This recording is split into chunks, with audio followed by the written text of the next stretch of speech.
terroristes. Mais ça fait combien de temps qu'il n'y avait pas eu entre quelques personnes et jusqu'à 300 dans toutes les villes, non seulement en France, mais aussi en Allemagne, en Italie, en Grèce, en Angleterre. Donc continuons comme ça, surtout on garde le contact et bon courage à tout le monde, voilà.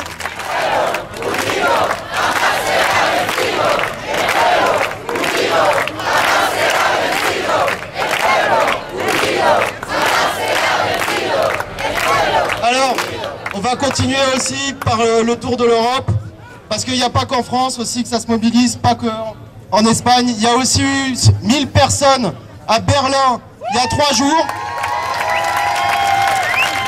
300 personnes à Amsterdam. Il y a ici des gens, et là on a une copine de Londres qui vient nous parler aussi de la situation. On a eu des rassemblements aussi en Irlande, on a eu des rassemblements en Italie, on a eu des rassemblements partout. Il paraît même que les Américains commencent à se mobiliser dans leurs universités. On a eu aussi 1000 personnes à Santiago del Chile. Et là, finalement, on va faire un bilan de la situation en Espagne. Parce que là-bas, le mouvement, il reste. Il y avait des gens qui pensaient qu'après les élections, ça allait finir. Mais ce n'est pas le cas du tout. Le mouvement reste et il prend de l'ampleur encore. Je suis incorporé à la campada de la place de Catalogne le mercredi passé. J'étais jusqu'au samedi. Et c'est vraiment une expérience inoubliable. C'est la première fois que j'ai l'occasion de participer à des assemblées de 2000, 3000, 5000, 7000 personnes pendant 3 heures. C'est incroyable, les gens très bien organisés. Et le secret, il était vraiment l'autogestion. Ils se sont organisés en commission, chaque commission lui préparait des résolutions et les gens ils faisaient comme ça s'ils étaient d'accord, ou comme ça s'ils étaient contre, ou bien s'il y avait quelqu'un qui voulait discuter, on levait la main, et s'il y avait une quarantaine, on donnait la parole à 2 ou 3 de chaque position. Alors on a une information de dernière minute qui va vous faire plaisir. On vient de recevoir un tweet là qui est un peu hallucinant. On a 30 000 personnes devant le Parlement grec aujourd'hui.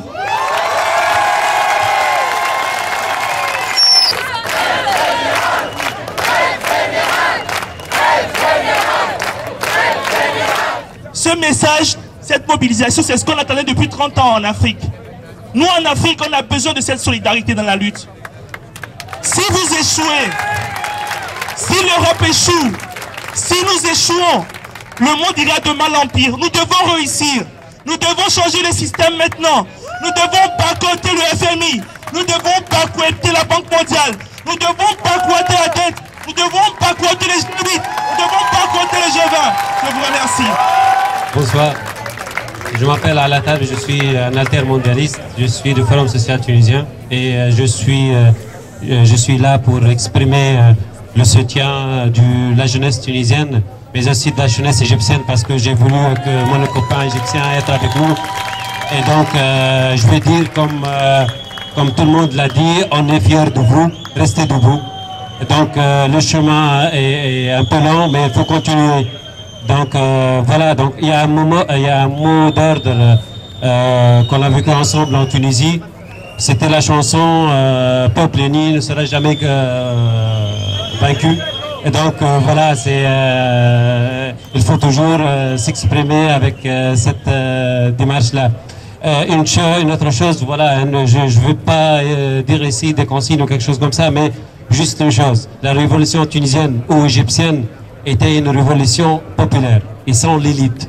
Et essayez de protéger votre révolution de l'élite politique qui a son intérêt à elle. L'élite politique a son intérêt à elle.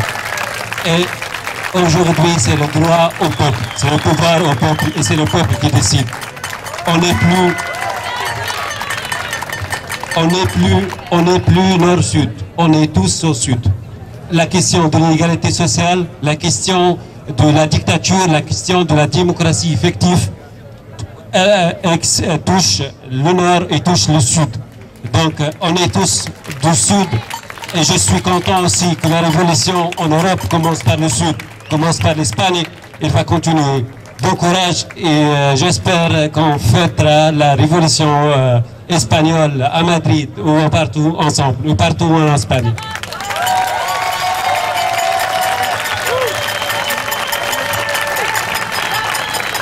Là, La solidarité internationale, c'est notre force.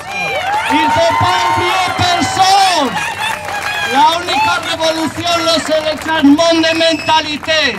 C'est pas voter, c'est changer la mentalité. Viva la révolution et viva l'autogestion. Les médias, El País, La Vanguardia, tous ces médias, ils ont arrêté de parler de mouvement. Et depuis lundi, il n'y a pas une nouvelle dans les grands journaux. C'est pas pour dire que le mouvement s'est essoufflé, au contraire.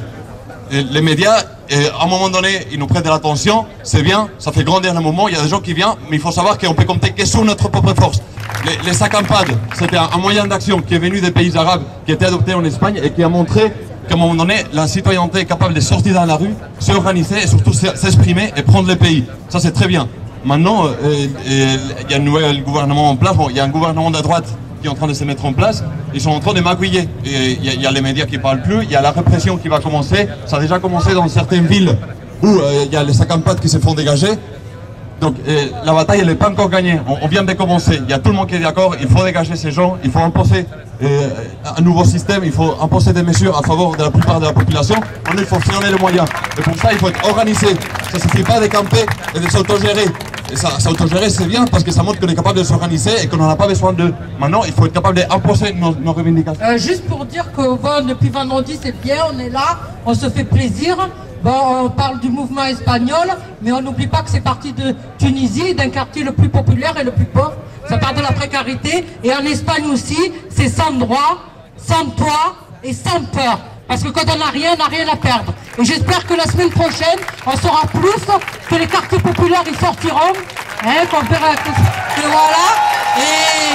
Et c'est là que voilà. Et que si 2005 se reproduit, que vous ne nous laisserez pas seuls, parce que c'est tous ensemble qu'on s'en sortira. C'est les étudiants, c'est les jeunes, c'est les travailleurs, et c'est aussi les plus opprimés, et il faut même aller les chercher. Ce sont ceux des quartiers populaires, et ceux qui sont en prison aussi. 62% des prisonniers, ils viennent de la précarité. Quelque chose contre la guerre, que la France est un des premiers pays sur l'armement. Il faut que cesser que la France soit le massacreur de tous les pays. Et l'autre point, c'est faire absolument quelque chose contre les prisons, contre les contrôles, contre les surveillances, parce que ça, c'est un monde qui ne peut pas changer si on n'arrête pas la guerre, si on n'arrête pas les prisons. Je pense qu'une des données qui permettrait de faire progresser, c'est effectivement s'il y avait des travailleurs qui participaient à la mobilisation. D'après ce que j'ai cru entendre, ça commence à se faire un peu autour de Barcelone. Des travailleurs qui puissent se mettre en grève et qui puissent, en plus du rapport de force au niveau médiatique, au niveau un peu opinion, qu'il y a un rapport de force qui se mette aussi en place au niveau économique. Il y a un groupe de personnes qui vont de deux en deux, d'accord, et qui vont dans les métros. Et là-bas, ils se mettent dans les métros même, de même façon qu'il y a des gens qui parlent ou qui parfois chantent, qui demandent de l'argent. Nous, on peut tout simplement aussi informer les personnes. Donc voilà, c'est une idée tout simplement d'entrer, de parler, de raconter l'histoire qui nous a amenés ici et pourquoi il devrait aussi être ici.